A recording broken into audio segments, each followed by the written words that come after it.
Ano kaya ang mangyayari kung ang isang bumbero, bagamat alam niya na nasusunog ang isang building, ay hindi kumilos at tumulong na sagipin ang mga tao na namamatay?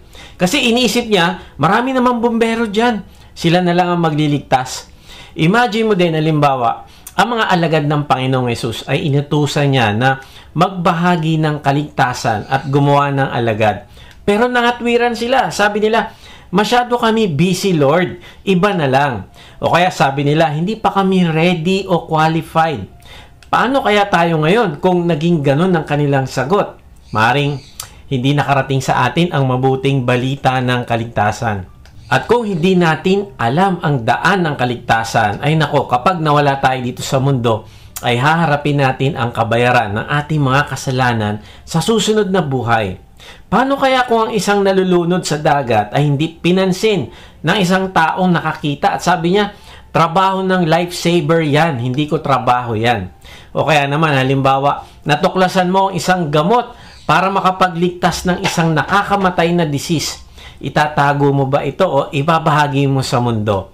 Now, alam ko, marami sa atin ang magsasabi ng, oo naman, syempre, may gagawin ako.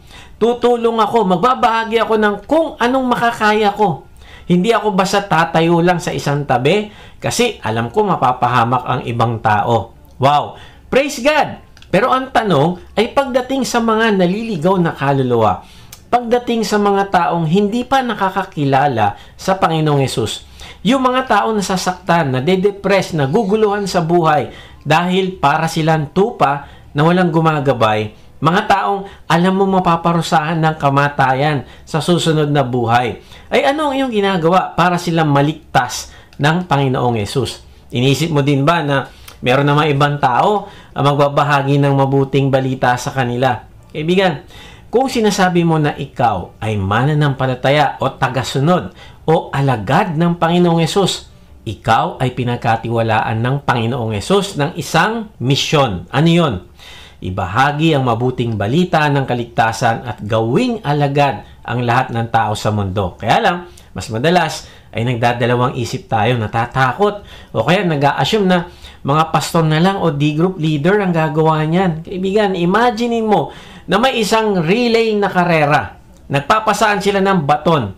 Pero yung isang player, matapos ipasa sa kanya ang baton, ay hindi tumakbo para maipasa naman ng baton sa susunod na kakampi niya na nag-aantay sa unahan. Ano mangyayari? Matatalo ang team dahil may isang manlalaro na ayaw gawin ang kanyang trabaho sa karera. Alam mo, yung gospel ng kaligtasan ay parang baton na kailangan mong ipasa matapos mong matanggap. Hindi ito dapat manatili sa'yo. Kasi maraming nag-aantay na kailangan makatanggap nito. At pag natanggap nila ito, ay ipapasa din nila ito sa iba. Ang pasahan na ito ay generations to generation.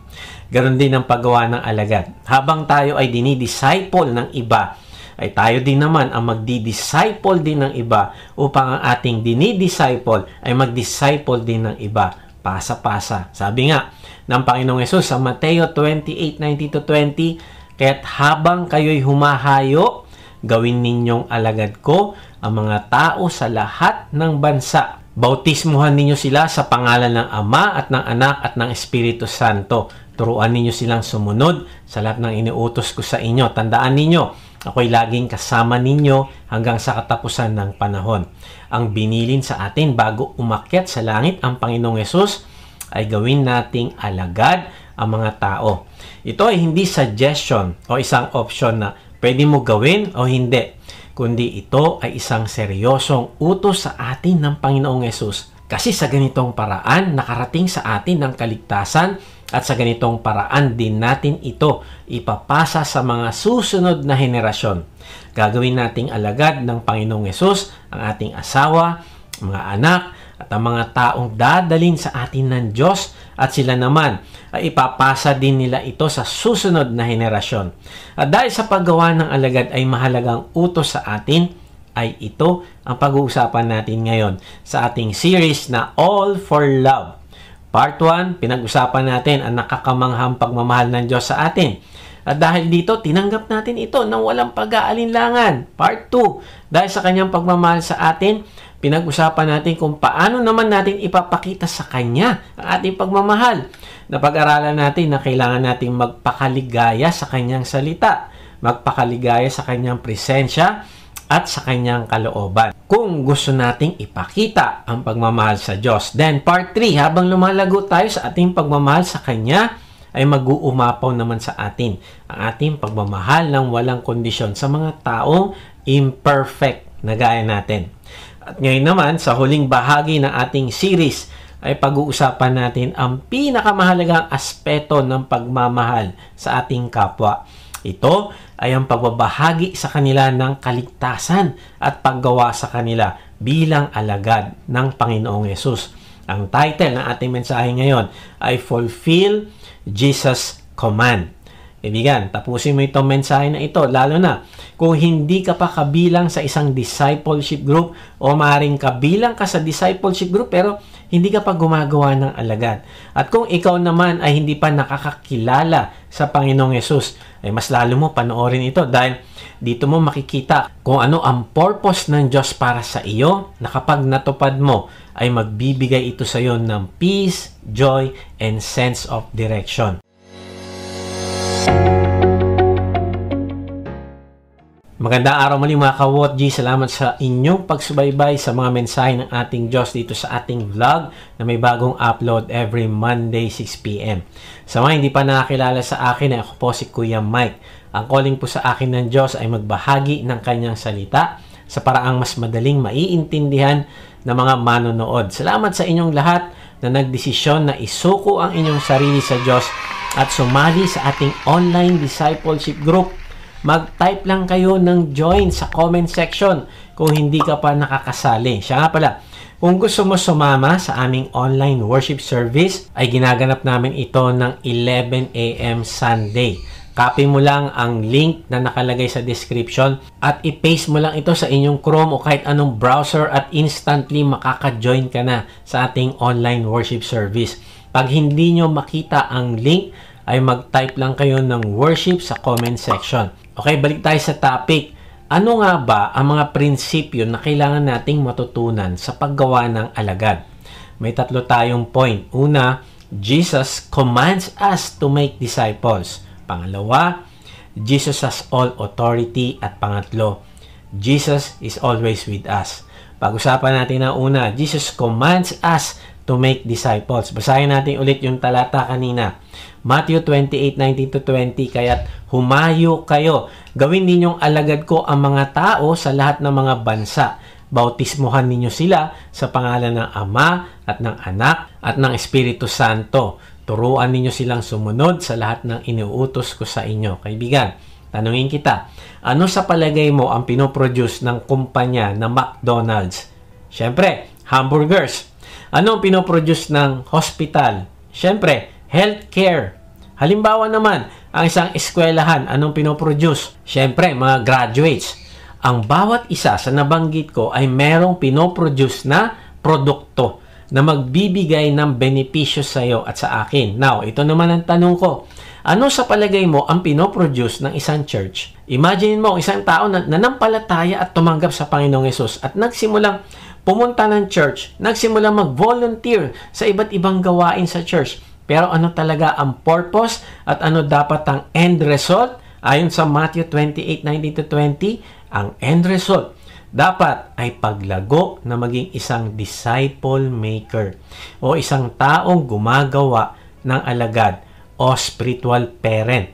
Ang goal natin sa isang tao ay mula sa pagiging spiritually dead o patay dahil sa kasalanan ay magkaroon siya ng buhay at lumago hanggang sa maging spiritual parent. Ano ba ang spiritually dead na tao? Siya ay patay pa spiritually. Ang sabi sa Romans 6:23, ang bayad sa kasalanan ay kamatayan.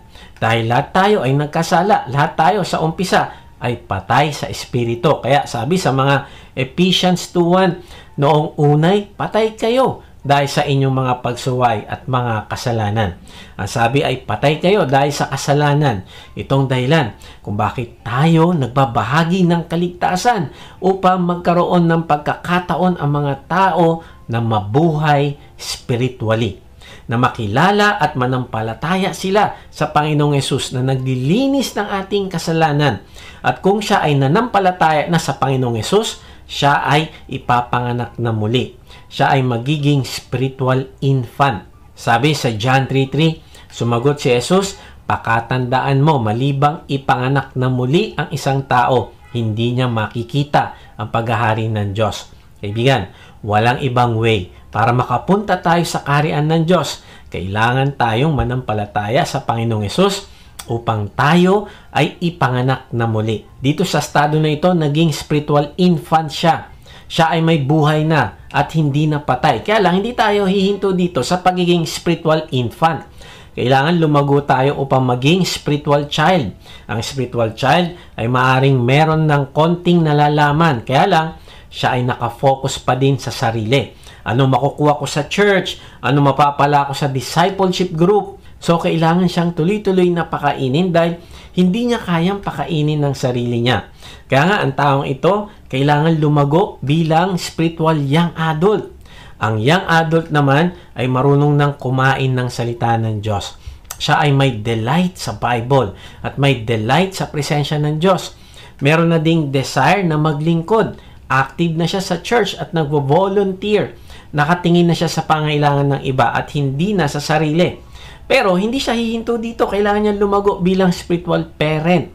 Kailangan niya matutong mag-disciple gaya ng ginawa ni Pablo kay Timothy at sa iba pang alagad niya. Kaya tandaan natin na ang matagumpay na church o gawain sa Panginoon ay hindi nakasalalay sa dami ng attendees. Hindi nakasalalay sa ganda ng praise and worship. Hindi nakasalalay sa galing ng preacher. Kundi nakasalalay ito kung nagpo-produce ba siya ng disciple maker o spiritual parent. Ang isang church ay matagumpay kung ang lahat ng miyembro ay naging spiritual parent o disciple maker. Kahit 1,000,000 pa ang member ng isang church na ito, ay hindi pa din ito maituturing na tagumpay kung hindi naman lahat sumusunod sa Panginoong Hesus na gumawa ng alagad.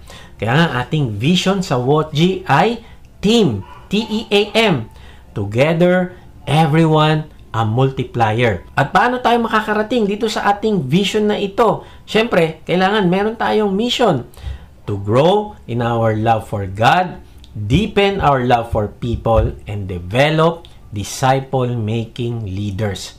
May nagsabi, Christianity without discipleship is always Christianity without Christ. Kaibigan, ikaw at ako ay inuutusan ng Diyos na gumawa ng alagad. Hindi niya sinabi sa talata na gumawa ng mga nagpa-convert, kundi gumawa ng alagad. Kaya kaibigan, kung sinasabi mo na ikaw ay 1 taon mahigit nang nakakilala sa Panginoong Hesus, ay ang tanong sa sarili, ilan na ang ginagawa kong disciple o alagad? Ilan na ba ang nabahaginan ko ng kaligtasan? Ilan na ba ang mga alagad ko na naging spiritual parent o disciple maker? Bakit? Kasi ang mission ng Panginoong Hesus sa buhay natin ay gumawa ng alagad na gagawa din ng alagad. At kung hindi natin ito ginagawa, tayo ay hindi sumusunod sa kanyang utos sa atin. Nakakalungkot kasi akala natin na ang pagsunod sa utos na pagbabahagi ng kaligtasan at paggawa ng alagad ay ang pagpapadala sa atin sa Africa.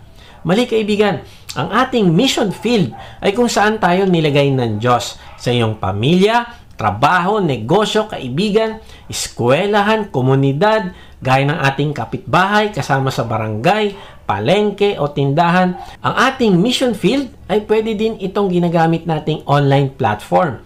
Dito sa WOTG ay meron tayong mga digital missionaries. Hindi sa mga bundok, kundi sa ating mga channels at page online. Sila ang mga kumakausap sa mga taong nagko-comment sa ating mga messages.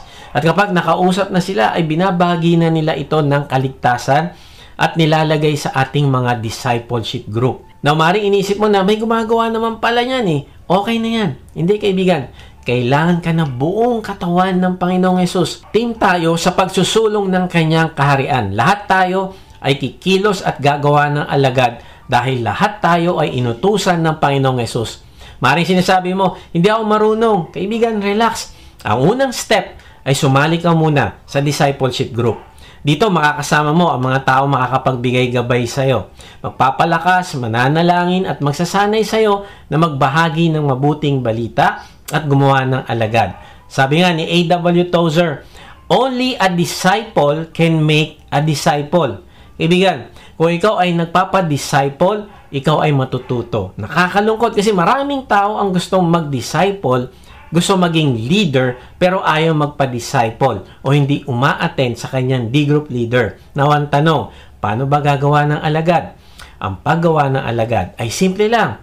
Kung ano ang tinuturo sa iyo ng Panginoong Hesus araw-araw at tinuturo sa iyo sa loob ng ating discipleship group, mga bagay na ina-apply mo sa iyong buhay at mga pagkilos ng Diyos na nararanasan mo ay yung mga bagay na yan ang ibabahagi mo sa iba. Ipapasa mo sa kanila. Ang point ay hahayaan mo na ikaw ay ma-replicate sa buhay ng iba. Kung gaano mo kamahal ang Diyos, ang gusto mo ay ma-replicate mo din ito sa iba. Kung paano ka sumusunod sa Diyos, ay ganoon din ang iyong alagad. Kung paano ka nagbibigay ng iyong time, talent at treasure sa Panginoon, ay ganoon din ang iyong dinidisciple. Tinuturo at pinapasa mo din ito sa kanila. Kung gaano ka ka-passionate na mag-disciple, ay ito din ang i-replicate mo sa iba. Kailangan maging spiritual parent din sila. Kaya nga, ang pinaka-importante bilang disciple ay sinasabuhay natin talaga ang ating tinuturo. Ang ibig sabihin ay kung ano tayo ay siya nating pinapasa sa iba. Hindi mo pwedeng sabihin sa iyong members na mag-conversation time ka sa Diyos. Ito ang priority mo. Pero sa'yo, hindi naman ito totoo kasi may iba kang priority. Hindi mo pwedeng sabihin na magbahagi ka ng kaligtasan pero ikaw ay hindi nagbabahagi ng kaligtasan sa trabaho, sa online platforms at iba pa. Sabi ni Howard G. Hendricks, you teach what you know but you reproduce what you are. Hindi ka makakapag-reproduce ng totoong disciple maker kung ikaw mismo ay hindi delighted sa Diyos at hindi delighted sa mission ng Panginoong Hesus. Sabi ni Francis Chan, making disciples is all about seeing people transformed by the power of God's Word. If you want to see that happen in others, you need to be experiencing such transformation yourself. Kung gusto mo maging epektibo na disciple maker, ay kailangan ikaw muna ay nagpapadisciple din sa iba at nagbabago. Ang mission field ng WOTG ay ang lahat ng mga Pilipino na may cellphone at may data internet connection. It doesn't matter kung nasan man silang bahagi ng mundo. Gusto ng Diyos na abutin ang mga kababayan natin at ibalik sila sa Diyos at gawing alagad. Kaibigan, ang salitang humayo sa binasa natin kanina. Ay ang ibig sabihin ay habang ginaganap mo ang pang-araw-araw na gawain mo, ay gumawa ka din naman ng alagad. Kahit nasan ka, kahit anong trabaho mo, ibahagi mo ang mabuting balita at gagawin mo silang alagad. Noong ako ay nagtatrabaho, ay binahaginan ko ng mabuting balita ang aking mga kasamahan. Gumawa din kami ng Bible study every week. May mga supplier na bumibisita sa amin at sila ay binabahaginan ko din ng kaligtasan. Nung ako ay nagkaroon ng sariling negosyo, ay binahaginan ko ng kaligtasan ang aking mga kasama sa trabaho. Nagkaroon kami ng weekly discipleship group. Ang mga applicants ay binabahaginan namin ng mabuting balita ng kaligtasan bago sila interviewin. Ang mga empleyado din namin ay sinali ko sa retreats at gawain sa ibang lugar. Isinama ko sila sa evangelism campaign na ginagawa namin sa plaza, simbahan, kapitolyo at iba pang lugar. Kaibigan, hindi mo kailangan pumunta sa Africa o malalayong lugar. Ngayon pa lang, pwede ka nang magsimula. Kung sino ang mga taong nasa paligid mo ngayon, ay sila ang nilagay ng Diyos para bahaginan mo ng mabuting balita at gawing alagad. Maaring nakapag-invite ka sa church ng isang tao, nagustuhan niya ito, nanatili siya sa church every Sunday. Binigyan mo siya ng Bible para basahin. Pinasali mo siya sa ministry sa church at umaasa ka na ang taong ito ay lalago. Pero tandaan mo na nakaligtaan mo ang pinakamahalagang bagay na kailangan niya. Ikaw na magdi-disciple sa kanya. Kailangan ng mga bago mananampalataya na magdi-disciple sa kanila. Titingin sa kanilang paglago mananalangin, magtuturo at magmamahal sa kanila ng walang kondisyon. Kaibigan, sino ang mga taong binabahaginan mo ng iyong buhay, linggo-linggo at mga taong natututo sa iyo? Sino ang mga taong naging spiritual children mo? Kaibigan, tandaan mo ito. Kung gusto mo magkaroon ng matibay at lumalagong church, ay unahin mo ang paggawa ng alagad. May nagsabi, if you make disciples, you always get the church. But if you make a church, you rarely get disciples. Madaling magtipon at mag-invite ng a-attend ng church. Pero ang tanong, mananatili ba sila at dadami? Maaring, oo, pero parang mahirap talaga kasi walang discipleship.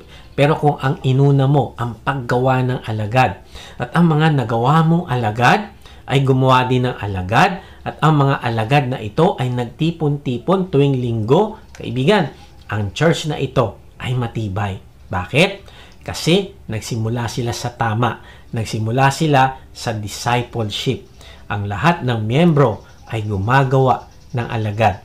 Sabi ni Tom S. Rainer, thriving churches have the Great Commission as the centerpiece of their vision, while dying churches have forgotten the clear command of Christ. So, ano nga ba ang mga prinsipyo na kailangan nating matutunan sa paggawa ng alagad?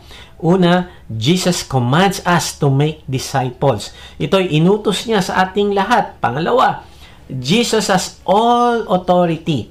Ang dahilan kung bakit tayo gagawa ng alagad ay hindi lang ito inutos, kundi tayo ay binigyan ng authority. Matthew 28:18, lumapit si Jesus at sinabi sa kanila, ang lahat ng otoridad sa langit at sa ibabaw ng lupa ay ibinigay na sa akin. Ang sabi ay ang lahat ng authority ay ibinigay na sa Panginoong Hesus. Ang ibig sabihin ay siya lamang naman talaga ang tunay na may authority sa langit at sa lupa. Pero, nag-delegate siya sa atin ng authority. Inauthorize niya tayong gumawa ng alagad. Tayo ay kumikilos sa ilalim ng kanyang authority at pangalan. Ang authority niya ay hindi limitado ng jurisdiction at geography. Ito ay universal. Kahit saan ay pwede niyang i-exercise ang kanyang authority. At kahit kaninong tao na nabubuhay sa lupa, may authority siya sa boss mo na nag-aalangan kang bahaginan ng kaligtasan. May authority siya sa taong hindi mo mapagsabihan ng mga bagay patungkol sa Diyos. May authority siya sa boss mo na nag-aalangan kang bahaginan ng kaligtasan.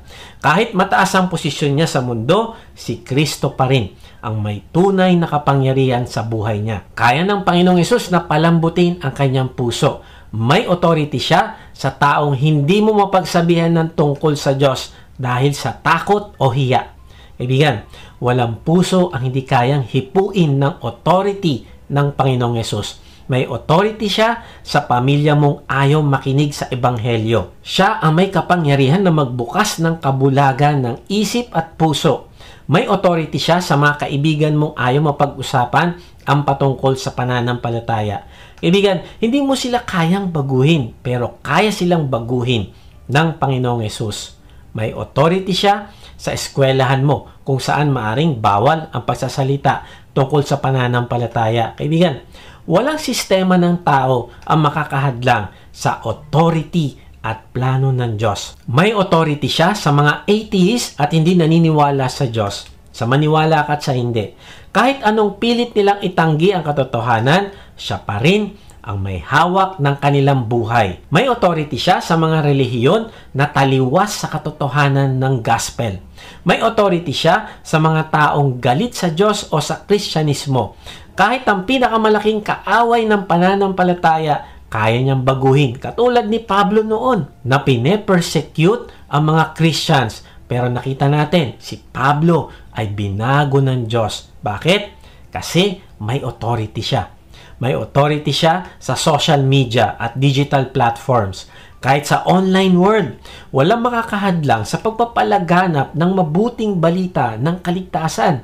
May authority siya sa mga lugar na bawal ang Kristyanismo. Kahit sa mga bansang mahigpit laban sa pananampalataya, ang Diyos ang may kontrol sa bawat sitwasyon. May authority siya sa takot at pag-aalinlangan mo. Kung natatakot ka magbahagi ng pananampalataya, siya ang may kapangyarihang bigyan ka ng tapang. Hilingin mo lang ito sa Kanya. May authority siya sa kahinaan at kakulangan mo. Hindi mo kailangan maging eksperto muna sa Biblia o makapagtapos ng seminary bago ka gumawa ng alagad. Dahil ang Diyos ang magbibigay sa iyo ng tamang sasabihin mo at magbibigay sa iyo ng wisdom. Kaibigan, mula sa walang limit na authority na ito, ay pinapahayo ka niya ngayon na gumawa ng alagad. Kaya nga, tanungin mo ang iyong sarili, bakit ka nag-aalangan? Bakit ka natatakot o nanghihina ang loob? Kaibigan, huwag ka matakot. Bakit? Dahil ang utos na paggawa ng alagad ay nakabase sa authority niya at hindi sa iyong kakayahan. Ikaw ay inauthorize niya. Ito ang dapat na mag-motivate at magbigay ng tapang sa iyo, gaya ng mga naunang alagad sa New Testament. Ang sabi doon, Romans 10:9, kung ipapahayag ng iyong bibig na si Jesus ay Panginoon at buong puso kang sasampalataya na siya'y muling binuhay ng Diyos, maliligtas ka. Kaibigan, ang lahat ay nasa authority ng Panginoong Jesus. Walang kaligtasan maliban sa kanyang pangalan. Ang lahat ng bagay ay umiikot sa lordship at authority ng Panginoong Jesus. Sabi sa Philippians 2:9-11, dahil dito, siya'y lubusang itinaas ng Diyos at binigyan ng pangalang higit sa lahat ng pangalan. Sa gayon, sa pangalan ni Jesus ay luluhod at magpupuri ang lahat ng nasa langit, nasa lupa at nasa ilalim ng lupa. At ang lahat ay magpapahayag na si Jesucristo ay Panginoon sa ikaluluwalhati ng Diyos Ama. Darating ang araw, lahat ng tao at nilalang ay luluhod sa harap ng Panginoong Yesus. Kaya maniwala ka o hindi ito magbabago at mangyayari ito.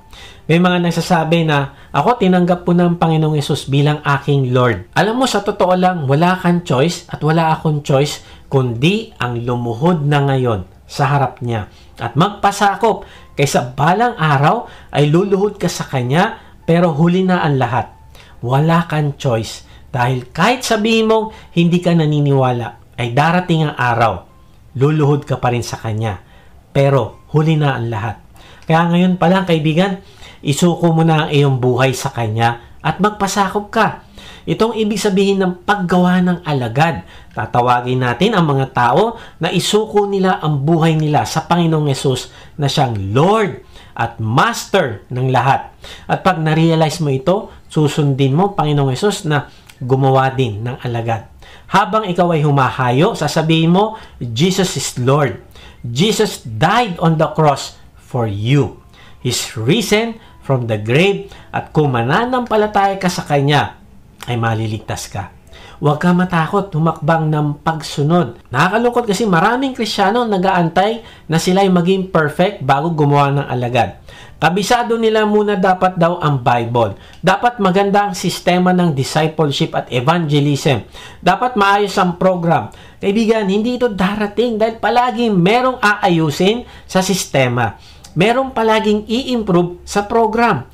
Meron palaging mas magandang idea kaysa sa nakaraan. So, hindi darating yung araw na feeling mo na hindi ka na magkakamali at wala nang magiging mali. Hindi mo pwedeng antayin na dapat maramdaman mo muna na hindi ako ire-reject ng taong ito bago ako magbahagi ng kaligtasan. No, kaibigan. Kailangan mo nang kumilos ngayon. Kasi kumbaga sa basketball, may shot clock. Pag naubos na ang oras mo at hindi ka tumira, talo ka pa din. Pero kung titira ka bago maubos ang oras mo, ay may chance ka manalo kaysa manatili kang talunan ng walang kalaban-laban. Kaibigan, take a shot at magtiwala ka na may authority ang Panginoong Yesus sa bagay na kinakatakutan mo. Kaibigan, tingnan mo ito sinabi ng Diyos kay Pablo. I-personalize natin ito bilang sinasabi ng Panginoong Yesus sa iyo. Acts 26:17-18. Ililigtas kita mula sa mga tao at sa mga hentil. Ngayon ay sinusugo kita sa kanila. Sinusugo kita upang idilat mo ang kanilang mga mata nang sa gayon sila ay bumalik sa ilaw mula sa kadiliman at sila ay bumalik sa Diyos mula sa kapamahalaan ni Satanas. sinusugo kita upang sila ay tumanggap ng kapatawaran ng mga kasalanan at ng mga mana kasama ng mga pinapaging banal sa pamamagitan ng pananampalataya sa akin. Kaibigan, ito ang puso ng Panginoong Hesus na makipag-partner sa atin. Kung paano ang Ama ay sinugo ang Panginoong Hesus at ang Panginoong Hesus ay sinugo si Pablo, ay ngayon naman ay sinusugo niya tayo upang ang mga tao ay tumanggap ng kapatawaran sa paanong paraan daw? Ayon sa talata, sa pamamagitan ng pananampalataya sa akin. Ang ibig sabihin, sa pamamagitan ng pananampalataya sa Panginoong Hesus ay makakatanggap ng kapatawaran. Ito ang ipapahayag natin, kaibigan, sa mga taong gagawin nating alagad.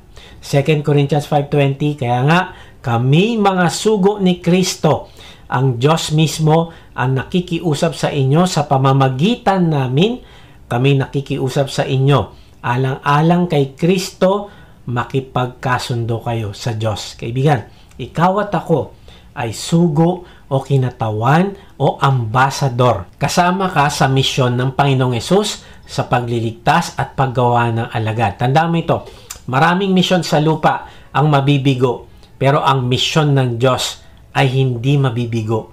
Now, ang tanong, bakit hindi ka sasali sa isang misyon na hindi kahit kailan mabibigo? Kaibigan, take courage at gawin mo ang inuutos sa iyo ng Panginoong Hesus dahil siya ang may authority sa lahat ng bagay. Sabi ni Nina Gunter, if you take missions out of the Bible, you won't have anything left but the covers. So, ano nga ba ang mga prinsipyo na kailangan nating matutunan sa paggawa ng alagad? Una, Jesus commands us to make disciples. Ito ay inutos niya sa ating lahat. Pangalawa, Jesus has all authority. Siya ang may authority sa langit at sa lupa. Siya ang Lord ng lahat, kaya't walang dahilan upang tayo ay matakot. At pangatlo, Jesus is always with us. Sasamahan ka ng Panginoong Hesus habang tinutupad mo ang kanyang misyon na gumawa ng alagad. Matthew 28:20, tandaan ninyo, ako'y laging kasama ninyo hanggang sa katapusan ng panahon. Now, bakit sinabi ng Panginoong Hesus na ako'y laging kasama ninyo? Kasi alam niya ang kanyang mga alagad ay haharap sa mga pag-uusig, kahirapan sa buhay dahil sila ay maaaring i-discriminate at pagpapatayin. Pero ang sinasabi ng Panginoong Hesus, ako ang may authority at sasamahan ko kayo. Ako pa din ang mas malaki kaysa sa inyong problema. At ganito din ang sinasabi sa atin ng Diyos, na bagamat may pag-aalilangan tayo dahil sa maraming bagay, ay sinasabi niya na relax, sumunod ka, at hawak ko ang buhay mo at ng mga taong miniministeran mo. Ako ang may authority sa lahat ng bagay. Narealize ko ang mundo natin ay hindi titigil sa kasalanan. Patuloy tayong magi-struggle dito. Maraming tao ang paiiralin pa din ang kanilang kagustuhan. Pero napagtagumpayan na ito ng Panginoong Hesus. Binayaran na niya ang lahat ng kasalanan at ngayon ay nag-o-offer siya ng daan para sa kaligtasan sa ating mga kasalanan. At kung tatanggapin natin ang kanyang inaalok na kapatawaran at pamamahala sa atin, ay magkakaroon din tayo ng makabuluhang buhay. At maaaring sinasabi mo, wow, napakagandang idea ang mag-disciple o gumawa ng alagad. Pero kaibigan, mas alalahanin mo na kung gagawa ka ng alagad, ay hindi lang sa ito ay magandang idea. Kung hindi ito lang talaga ang tanging paraan para lumaganap ang gospel at lumago tayong lahat upang maging spiritual parent. At ang maganda dito ay hindi ka mag-iisa sa misyon na ito, kundi kung susunod ka sa utos ng Panginoong Hesus, ay nangako siya na sasamahan ka niya. Now, nagbigay ng panahon ang Panginoong Hesus kung hanggang kailan niya tayo sasamahan. Ang sabi ay hanggang sa katapusan ng panahon. Grabe! Anong ibig sabihin ng katapusan ng panahon? Ito ay ang panahon ng pagbabalik ng Panginoong Hesus para itatag ang bago niyang paghahari. Kailan ito mangyayari? Wala makakapagsabi. Pwedeng bukas o pwedeng isang century. Pero ang mahalaga ay hindi hihinto ang Panginoong Hesus na samahan tayo araw-araw hanggang sa katapusan ng panahon. Now, ang tanong, sa paanong paraan niya tayo sasamahan? Di ba bumalik na siya sa langit? Sasamahan niya tayo sa pamamagitan ng banal na spirito. Sabi sa John 14:16-17, hihiling ako sa Ama at bibigyan niya kayo ng ibang tagapayo upang siya ay manatili sa inyo magpakailanman. Ang tagapayong ito ay ang espiritong katotohanan. Hindi siya matanggap na sangkatauhan sapagkat hindi siya nito nakikita o nakikilala man. Kilala ninyo siya sapagkat siya ay nananahang kasama ninyo at sa inyo. Sabi sa talata ay ang banal na spirito ay nananahan na kasama natin. Kung ikaw ay nanampalataya sa Panginoong Hesus, ang banal na spirito ay nasa iyo na. Kasama mo palagi hanggang sa katapusan ng panahon. Sabi sa Ephesians 1:13, sa pamamagitan ni Kristo, kayo rin na nakarinig ng salita ng katotohanan, ng magandang balita na nagdudulot ng kaligtasan at sumampalataya sa Kanya ay pinagkalooban ng ipinangakong Espiritu Santo bilang tatak ng pagkahirang sa inyo. Kaibigan, kung ikaw ay sumampalataya sa Panginoong Hesus, ikaw ay pinagkalooban ng banal na Espiritu. Siya ang tatak ng Diyos sa iyo bilang Kanyang pag-aari. Kung ano ang gagawin ng Panginoong Hesus sa labas, ay gagawin ng banal na Espiritu sa loob mo. Ang ibig sabihin, ang banal na spirito na nasa loob mo o nananahan sa iyo, bagamat hindi mo siya nakikita, ay siya ang magtuturo sa iyo, magko-convict sa iyo, magpapaalala, magpapayo, maggagabay at mag-e-empower sa iyo na magawa mo ang kalooban ng Diyos. Kaibigan, alalahanin mo na buhay ang Panginoong Hesus at kasama mo. Alam mo ba ang homing pigeon o kalapati? Meron silang ability na makabalik sa kanilang bahay. Magaling ang kanilang navigation skills. Si Roald Amundsen ay nakatuklas ng magnetic meridian ng North Pole at South Pole. Siya ay taga Norway at isa sa kanyang mga paglalakbay ay nagdala siya ng kalapati. At nung nasa top part na siya ng Earth, ay pinakawalan niya ito. Now, imaginein mo ang kaligayahan ng asawa niya kung nakita nito na ang kalapati ay nakabalik sa bahay nila. Bakit? Kasi isipin niya na buhay pa si Roald. At maaaring magsisigaw siya na, yes, buhay pang aking asawa. Alam mo, ganyan din ang Panginoong Hesus na umakyat sa langit. Ang kanyang mga alagad ay umaasa sa kanyang pangako na padadala niya ang banal na spirito. Now, ano ang naramdaman kaya nila? Nung dumating ang banal na spirito nung araw ng Pentecost, syempre, tuwan-tuwa sila. Bakit? Kasi alam nila na ang Panginoong Hesus ay buhay at ngayon ay kasama nila ulit sa pamamagitan ng banal na spirito. Ibigan, kasama mo ang Panginoong Hesus ngayon. Maaring kaya hindi ka nagbabahagi ng mabuting balita o gumagawa ng alagad, ay marami kang tanong na hindi nasagot. Maaring nagdududa ka sa sarili mo kung kaya mo ba talaga. Maaring inisip mo na hindi ako qualified. Konti lang ang aking kaalaman sa Bible. Maaring natatakot ka na magkaroon kayo ng conflict ng iyong kamag-anak o kaibigan kapag binahagi mo ang mabuting balita sa kanila. Maaring iniisip mo pang pastor at di group leader lang itong pagbabahagi ng kaligtasan at paggawa ng alagad. Hindi ito para sa akin. Kaibigan, rejoice dahil buhay ang Panginoong Hesus at pinatunayan niya ito nung nanahan siya sa iyo sa pamamagitan ng banal na spirito. Kaibigan, sasamahan ka ng Panginoong Hesus dahil siya ay personal na Diyos. Sabi nga ni F.F. Bruce, He accompanies His agents. He does not energize them by remote control. He is present with them by His Spirit. They work for Him, but He works in them. Wow, hindi umupo ang Panginoong Hesus sa kanyang trono sa langit at nagsabi na, sige, gumawa kayo ng alagad. Ako bahala, meron ako remote control. No, hindi. Siya mismo ang bumaba para samahan ka. Nananahan siya sa iyo at sasamahan ka niya.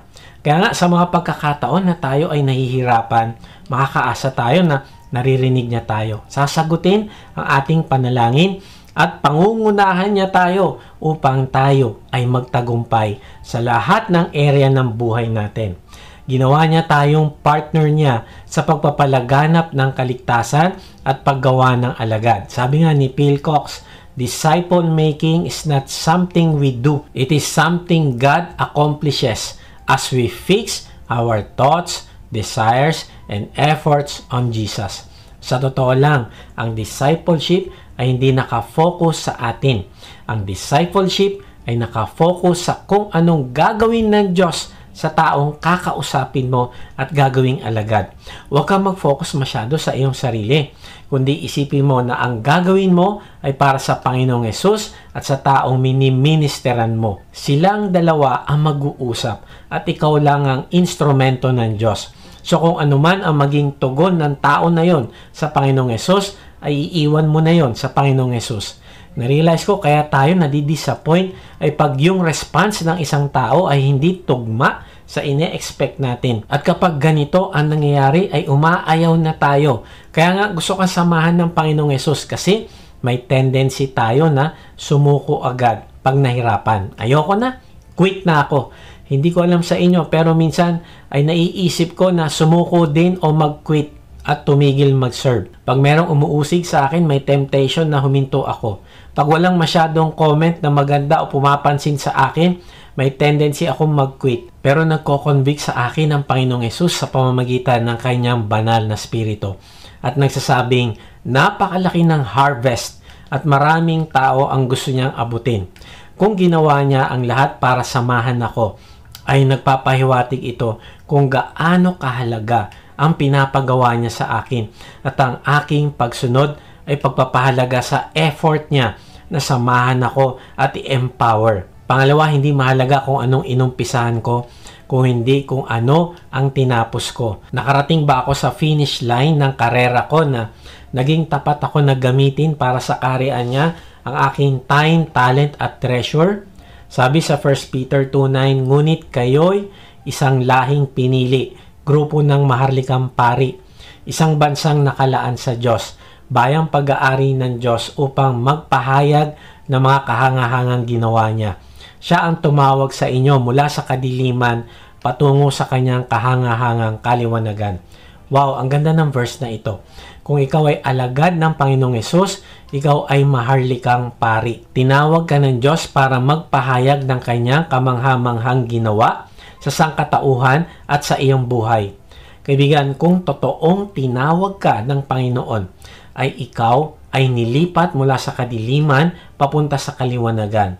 Ikaw ay naging maharlikang pari. Ang ibig sabihin, ikaw ay nasa liwanag na at hindi ka maaaring mag-retire at bumalik sa kadiliman. Tandaan mo na ang totoong pagkatawag o true calling ng Diyos ay permanent.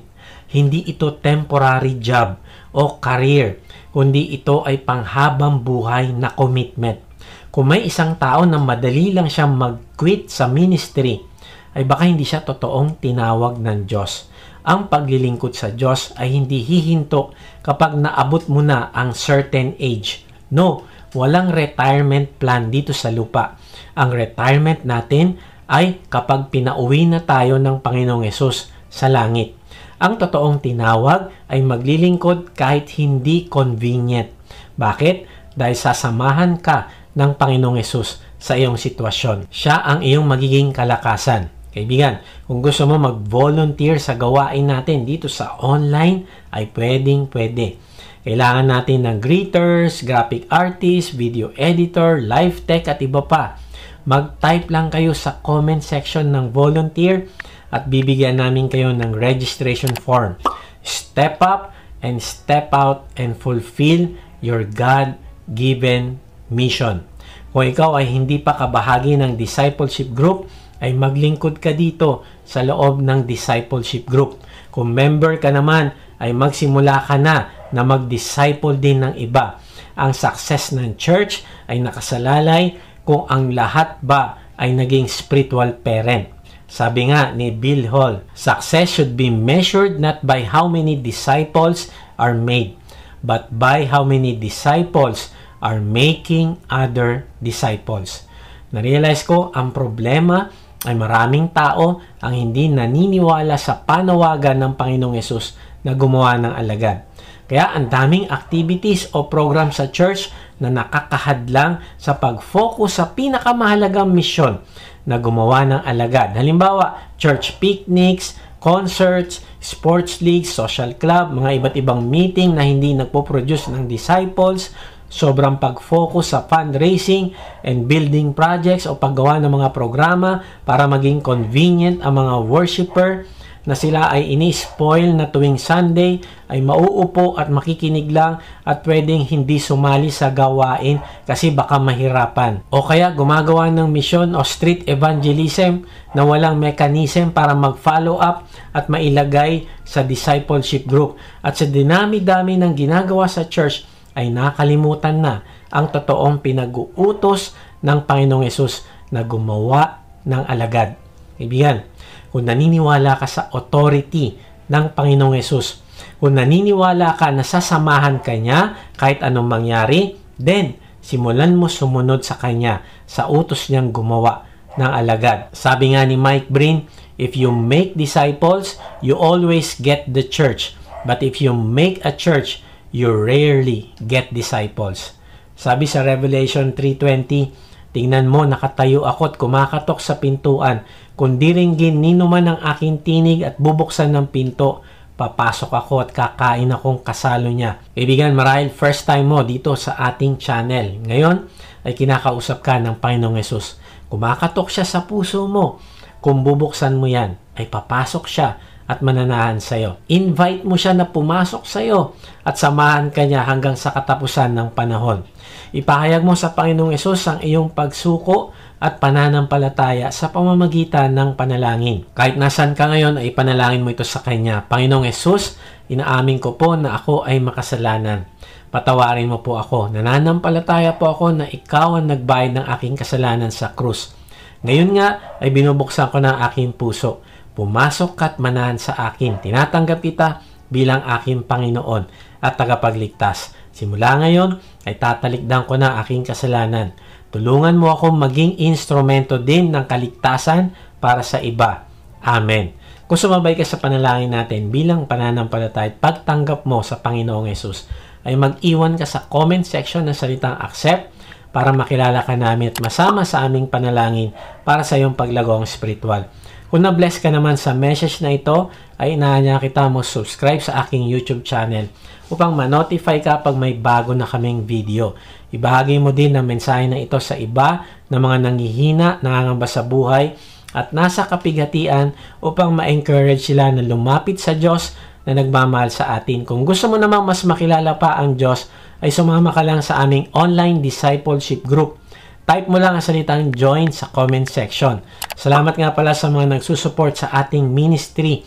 At kung gusto mo maging partner sa ministry na ito, na maggamit ka ng Diyos sa pagpapalaganap pa ng kanyang salita at pagtulong sa mga nangangailangan, ay inaanya kita mag-support financially sa ating gawain. Meron tayong link ng ating give page sa baba ng description. Pag hindi nyo nakita ang link, ay mag-type lang kayo ng partner sa comment section at papadala namin kayo ng link. Tapos kung gusto mo sumunod sa utos sa atin ng Panginoong Hesus na gumawa ng disciple o alagad, mag-type ka lang ng lead sa comment section. At alam nyo ba na maraming magagandang topic ang pinag-uusapan natin tuwing Wednesday, 7:30 via WhatG Meet. Nako, mabibless kayo dito at lalago. Open po ito para sa lahat. Check nyo ang link ng WhatG Meet sa description. Sa ating pagtatapos ay iwan ko ito sa inyo. Sabi ni Francis Chan, "But making disciples is far more than a program. It is the mission of our lives. It defines us. A disciple is a disciple maker." Kaibigan, nakikita mo ba na ang sarili ay isang disciple o alagad? Kung alam mo na totoo sa sarili mo na ikaw ay disciple ng Panginoong Hesus, ikaw ay disciple maker din. Ito ang misyon ng buhay mo. Bakit? Kasi ito ang misyon ng ating Panginoong Hesus na sinusundan natin. Tandaan mo, una, Jesus commands us to make disciples. Kung mahal mo ang Panginoong Hesus, ay gagawin mo itong inutos niya dahil maipapakita mo ang pagmamahal sa Kanya sa pamamagitan ng iyong pagsunod. Pangalawa, Jesus has all authority. Siya ang may authority sa langit at sa lupa. At ikaw ngayon ay ino-authorize niya. Pangatlo, Jesus is always with us. Hindi magiging madali ang journey ng paggawa ng alagad, pero sasamahan ka niya hanggang katapusan ng panahon. God bless.